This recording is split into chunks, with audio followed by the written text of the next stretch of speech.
Hello everyone, welcome back to my channel. So last క్లాస్లో మనకు వైయక్తిక భేదాల నుండి చాలా ఇంపార్టెంట్ అయిన క్వశ్చన్స్ అయితే నేర్చుకున్నాం కదా అండి. దగ్గర మనకు 185 క్వశ్చన్స్ ప్లస్ మనకు గత పరీక్షల్లో ఇచ్చిన ప్రశ్నలు అన్నీ కలిపేసి కూడా ఆ టాపిక్ అనేది కంప్లీట్ అయింది. సో టుడే టాపిక్ ఏంటంటే అభ్యసనం. మోస్ట్ ఇంపార్టెంట్ టాపిక్ అండి ఇది. ఈ టాపిక్ని మిస్ అయితే మాత్రం మనమే మన చేతులారా మార్క్స్ అయితే తీసుకున్నట్టు అవుతుంది. సో అంత ఇంపార్టెంట్ టాపిక్ ఇదైతే. అండ్ ఈ టాపిక్లో మనకు దగ్గర 230 క్వశ్చన్స్ అయితే ఇచ్చారు. సో 230 క్వశ్చన్స్ మనం ఒకటే వీడియోలో నేర్చుకోలేం కాబట్టి ఒక 2-3 పార్ట్స్ కింద అయితే డివైడ్ చేస్తానండి. అన్నీ నేర్చుకుంటే కన్ఫ్యూజ్ అవుతాం. సో 60 అలా అయితే నేర్చుకుందాం. సో ఈరోజు అయితే 60 క్వశ్చన్ ఆన్సర్స్ అయితే నేర్చుకుందాం. అండ్ దీనికి సంబంధించిన థియరీ పార్ట్ వచ్చేసి ఆల్రెడీ నేను చేశానండి. ఆ ప్లేలిస్ట్ అనేది కింద ఉంటుంది, ఒకసారి అయితే చెక్అవుట్ చేయండి. లేట్ చేయకోకుండా క్లాస్ అయితే స్టార్ట్ చేద్దాం. అండ్ మీ నుండి నేను ఎక్స్పెక్ట్ చేసేది లైక్ చేయండి, అలానే షేర్ చేసి సబ్స్క్రైబ్ చేయండి. సో మనము ఈ లైక్ చేయడం వల్ల ఏమవుతుందంటే మరికొంతమందికి రీచ్ అవుతుందండి. సో అలా మీరు లైక్ చేసేయండి. అండ్ ఈ క్లాస్ని స్కిప్ చేయకుండా ఎండింగ్ వరకు అయితే చూడండి, చాలా ఇంపార్టెంట్ కదా. సో స్కిప్ చేయకుండా లాస్ట్ వరకు అయితే చూడండి. ఫస్ట్ క్వశ్చన్ చూడండి. శిశువులో జరిగిన మొట్టమొదటి అభ్యసనం ఈ అభ్యసన సిద్ధాంతానికి చెంది ఉంటుంది. టైం అనేది ఎక్కువ తీసుకోనండి, కొంచెం స్పీడ్గా చెప్పేస్తున్నా. శిశువులో జరిగిన మొట్టమొదటి అభ్యసనము ఈ అభ్యసన సిద్ధాంతానికి చెంది ఉంటుంది. సెకండ్ ఆప్షన్ పరిశీలన అభ్యసనం. అండ్ ఇంకో విషయం అండి, ఈ టెక్స్ట్ బుక్ మనకు అకాడమిక్ బుక్ ఉంది కదా, ఇందులో అక్కడక్కడ కొన్ని రాంగ్స్ అనేవి ఇచ్చారండి. సెకండ్ క్వశ్చన్, మనకు కార్యక్రమయుత అభ్యసనానికి ఆధారమైన అభ్యసన సిద్ధాంతం. కార్యక్రమయుత అభ్యసనానికి ఆధారమైన అభ్యసన సిద్ధాంతం కార్యసాధక నిబంధనం. థర్డ్ క్వశ్చన్, చలన అభ్యసనానికి అధికంగా తోడ్పడు అభ్యసన సిద్ధాంతం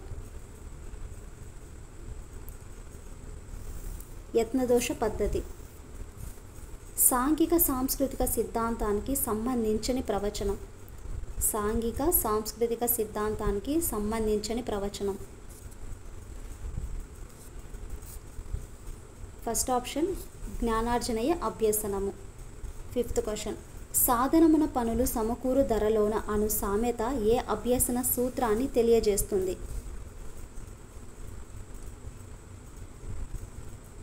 ఫోర్త్ ఆప్షన్ అభ్యాస నియమం. సిక్స్త్ క్వశ్చన్, ప్రత్యక్ష పునర్వ్యవస్థీకరణతో ముడిపడి ఉన్న అభ్యసన సిద్ధాంతము. ఫోర్త్ ఆప్షన్ సంబంధాల సిద్ధాంతము. నెక్స్ట్ క్వశ్చన్, ప్రవర్తనవాదానికి చెందని అభ్యసన సిద్ధాంతము. అంతర్దృష్టి అభ్యసనము.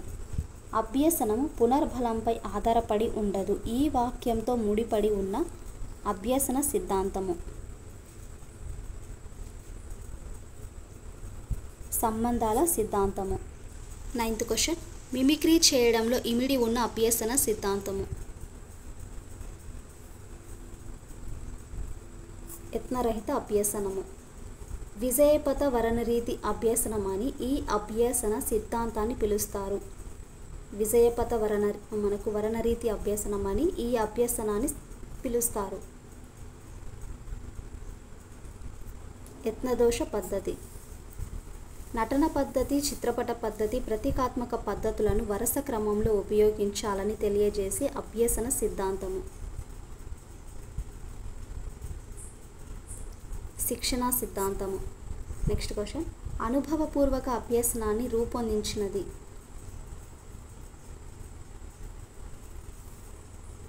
Curl Rogers. అనుభవపూర్వక అభ్యసనాన్ని రూపొందించినది కార్ల్ రోజర్స్. నెక్స్ట్ క్వశ్చన్, అనుభవపూర్వక అభ్యసనానికి చెందని ప్రవచనము. సజ్ఞానాత్మక అభ్యసనానికి అధిక ప్రాముఖ్యత అనేది ఉంటుంది. Next, MKO more knowledge other person అనేది ఏ అభ్యసన సిద్ధాంతానికి సంబంధించినది?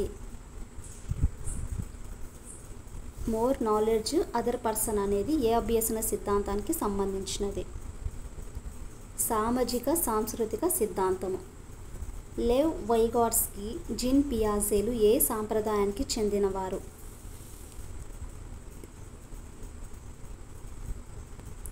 ఫస్ట్ ఆప్షన్ నిర్మాణాత్మక వాదము. నెక్స్ట్ క్వశ్చన్, పొలం చుట్టూ విద్యుత్ కంచె వేసినప్పుడు కరెంట్ షాక్ తగలడం వల్ల ఏనుగులు ఆ పొలం వైపుకు వెళ్ళడం మానేస్తాయి. దానికి రీజన్ ఏంటి? రుణాత్మక పునర్బలనము. నెక్స్ట్ క్వశ్చన్, ఒక డాక్టర్ ఇంజెక్షన్ చేయడం వలన ఆ డాక్టర్ అంటే భయపడిన వ్యక్తి మిగతా డాక్టర్లన్నా కూడా భయపడడం. ఇది ఏది? సెకండ్ ఆప్షన్ ఉద్దీపన సామాన్యీకరణ. రస్మితకు వాళ్ళ నాన్న అంటే భయం. అయితే రస్మిత తన స్నేహితుల తండ్రులను చూసినా భయపడుతుంది. దానికి కారణము సేమ్ ఇదే అండి, ఉద్దీపన సామాన్యీకరణము. తన స్నేహితుల యొక్క తల్లిదండ్రులను చూసి కూడా భయపడడం. ఇక్కడ ఒక డాక్టర్ ఇంజెక్షన్ చేయడం వల్ల ఆ డాక్టర్ అంటే భయపడిన వ్యక్తి మిగతా డాక్టర్లు చూసి కూడా భయపడడం. ఇదేంటిదంటే ఉద్దీపన సామాన్యీకరణ. నెక్స్ట్ క్వశ్చన్, బంధూరా ప్రకారము అభ్యసనకు దోహదం చేసే మానసిక ప్రక్రియలు. అంతర్లీకరణ, తాదాత్మీకరణ. నెక్స్ట్ క్వశ్చన్, జ్ఞాన నిర్మాణంలో పూర్వానుభవాలు, ఆలోచనలు కీలక పాత్ర వహిస్తాయని తెలిపినవారు.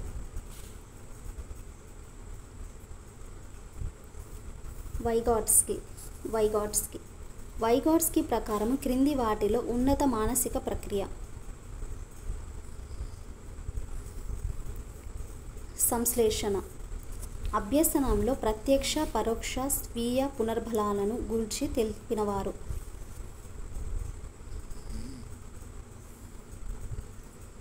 బంధూరా.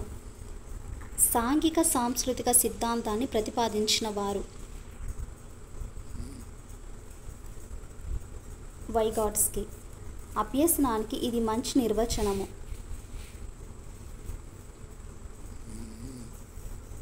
అనుభవం ద్వారా ప్రవర్తనలో కలిగే దాదాపు శాశ్వత మార్పు. నెక్స్ట్ క్వశ్చన్, అంతర్గత ప్రేరణ దీనికి సంబంధించినది. ఫోర్త్ ఆప్షన్ వ్యక్తి ప్రవర్తనకు స్పష్టమైన బహిర్గత బహుమానం లేకపోవడం. నెక్స్ట్ క్వశ్చన్, స్వేచ్ఛాపూరిత ఇచ్ఛ ఆత్మ ప్రస్తావనపై కేంద్రీకరించే ఉపగమం. మానవతావాదం. నెక్స్ట్ క్వశ్చన్, శిశువును తెల్లని ఎలుకకు భయపడేటట్లు సాంప్రదాయిక నిబంధనతో చేశారు. ఒకవేళ ఆ శిశువు తెల్లని కుందేలను చూసి కూడా భయపడితే అది ఏది?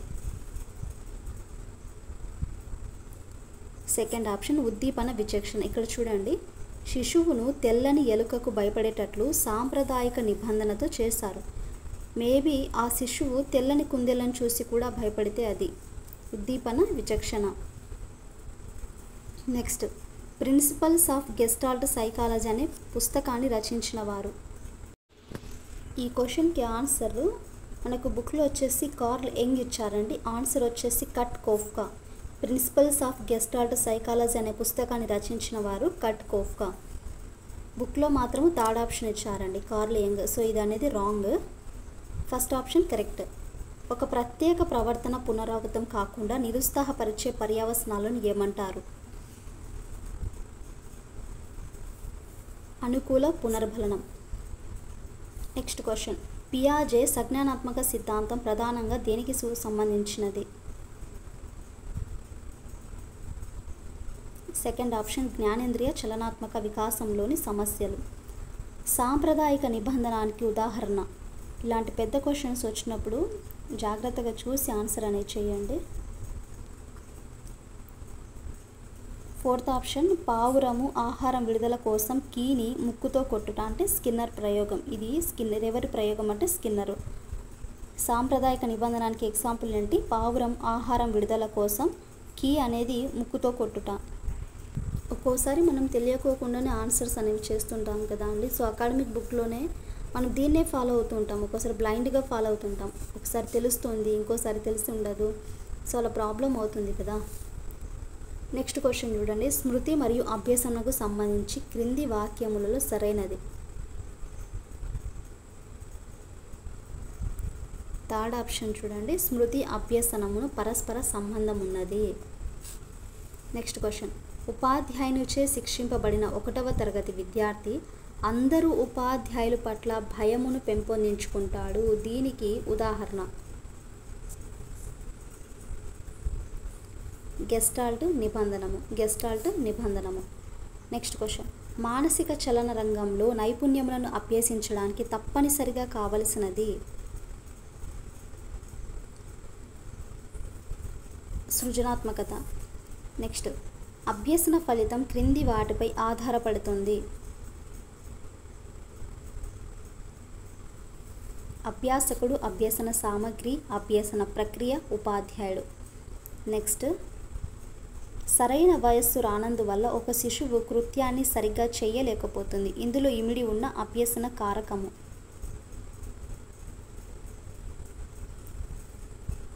First option జ్ఞానాత్మక. అభ్యాస నియమమును ఈ సాంప్రదాయము ఏర్పరిచింది.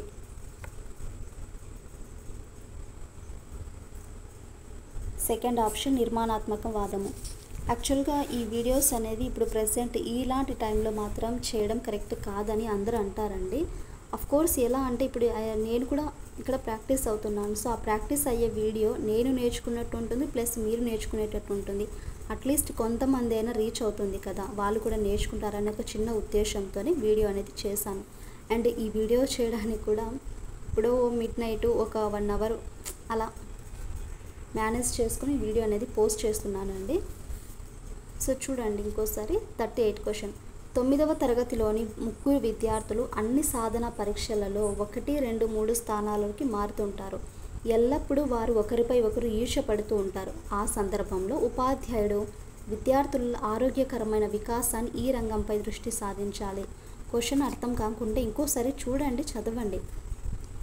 9వ తరగతిలోని 3 విద్యార్థులు అన్ని సాధన పరీక్షలలో 1, 2, 3 స్థానాలలో మారుతూ ఉంటారు. ఎల్లప్పుడూ వారు ఒకరిపై ఒకరు ఈర్ష్య పడుతుంటారు. అఫ్కోర్స్ మనం కూడా అంతే కదా. ఈ రోజున కొంతమందికి 85 కానీ, కొంతమందికి 90 వచ్చాయి కానీ, అలా వాళ్ళని చూసి మనం కూడా ఈర్ష్య పడుతూ ఉంటాం కదా. సో ఇలాంటి సందర్భంలో ఉపాధ్యాయుడు విద్యార్థుల ఆరోగ్యకరమైన వికాసాన్ని ఈ రంగంపై దృష్టి సాధించాలి. క్రియాత్మక. నెక్స్ట్ క్వశ్చన్, అభ్యసనంలో తప్పనిసరిగా ఉండవలసిన అంశము. బోధన. వైగాట్స్కీ ప్రకారము పిల్లల స్వయం నిర్దేశిత భాష, వ్యక్తిగత భాష. ఒక 5వ తరగతి విద్యార్థి తన తోటి విద్యార్థుల ప్రవర్తనకు తరగతి ఉపాధ్యాయుడు ప్రశంసించడాన్ని గమనించడం ద్వారా ఎన్నో విషయాలను నేర్చుకున్నాడు. ఇక్కడ ఇమిడి ఉన్న అభ్యసన సిద్ధాంతము.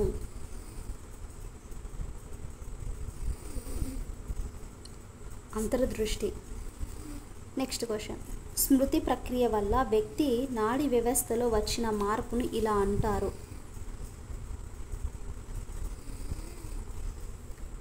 నెక్స్ట్ చూడండి, ఇక్కడ జన్యున్నది.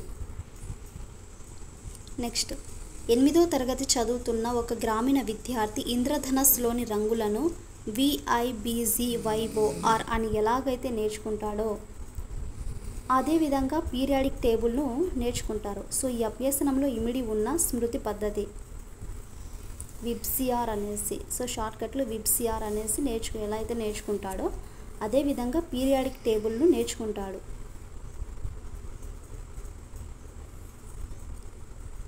First option mnemonics. నెక్స్ట్, సమస్య పరిష్కారంలో నూతన పద్ధతిని ఈ అభ్యాసంలో ఎక్కువగా పరిశీలించవచ్చు.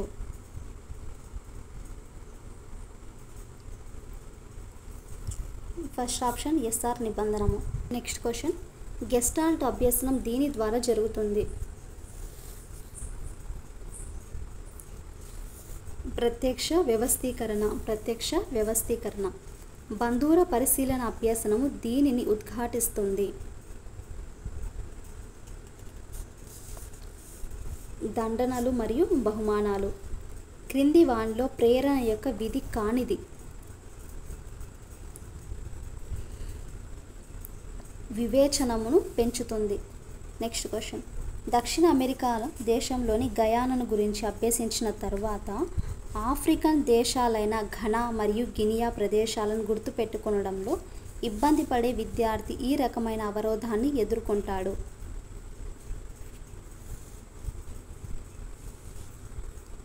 Fourth option పురోగమన.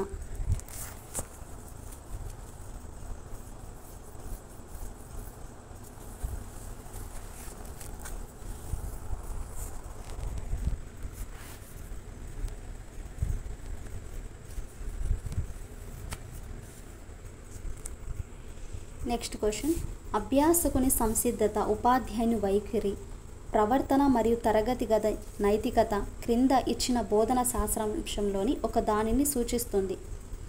అభ్యాసకుని సంసిద్ధత, ఉపాధ్యాయుని వైఖరి, ప్రవర్తన మరియు తరగతి గది నైతికత క్రింద ఇచ్చిన బోధన శాస్త్రాంశాలలోని ఒక దానిని సూచిస్తుంది.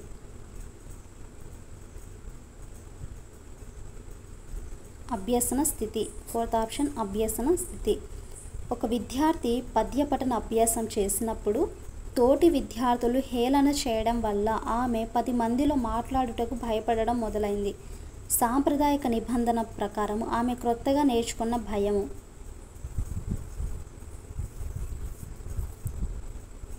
ఫోర్త్ ఆప్షన్ నిబంధిత ప్రతిస్పందన.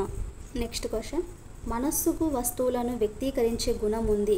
ఈ ప్రాథమిక ఆలోచన దీనికి సంబంధించింది. నిర్మాణాత్మక వాదము. 52. క్రింది వానిలో అత్యంత ప్రభావవంతమైన ప్రేరణను ఎంచుకోండి.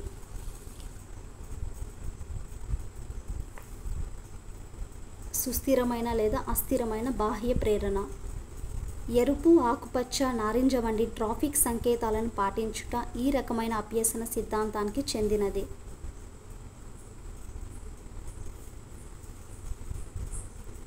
ఫస్ట్ ఆప్షన్ అంతర్దృష్టి.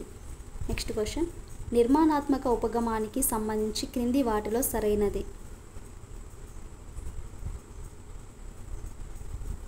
థర్డ్ ఆప్షన్ పెద్దలు ఇష్టపడే సమాజానికి ఉపయోగపడే అంశాలు మాత్రమే నేర్చుకుంటాడు.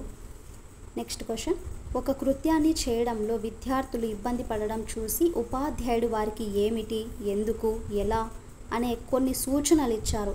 వైగాట్స్కీ ప్రకారం ఉపాధ్యాయుడు అనుసరించినది.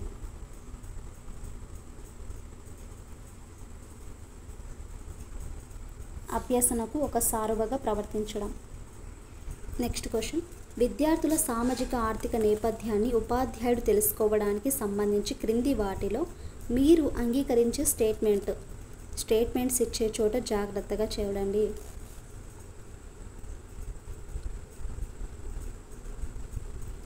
థర్డ్ ఆప్షన్ ఆర్థికంగా వెనుకబడిన విద్యార్థులు ఇతర పిల్లల పట్ల రుణాత్మక వైఖరిని పెంపొందించుకునే అవకాశం ఉన్నందువల్ల అనుమతించవలసిన అవసరం లేదు.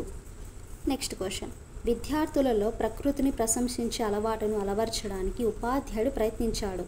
ఈ అభ్యసన రంగానికి సంబంధించినది. Second option సంజ్ఞానాత్మక. బట్ని ఉచ్చరించడం నేర్చుకున్న పిల్లవాడు తర్వాత పట్టుగా ఉచ్చరిస్తాడు. ఈ సందర్భంలో అభ్యసన బదలాయింపు ఏ రకానికి?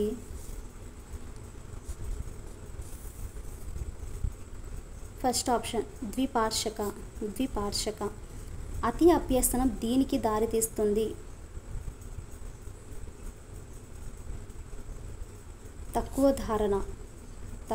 ధారణ. నెక్స్ట్, వైగాట్స్కీ ప్రకారం పిల్లలు తమలో తామే మాట్లాడుకోవడానికి కారణము.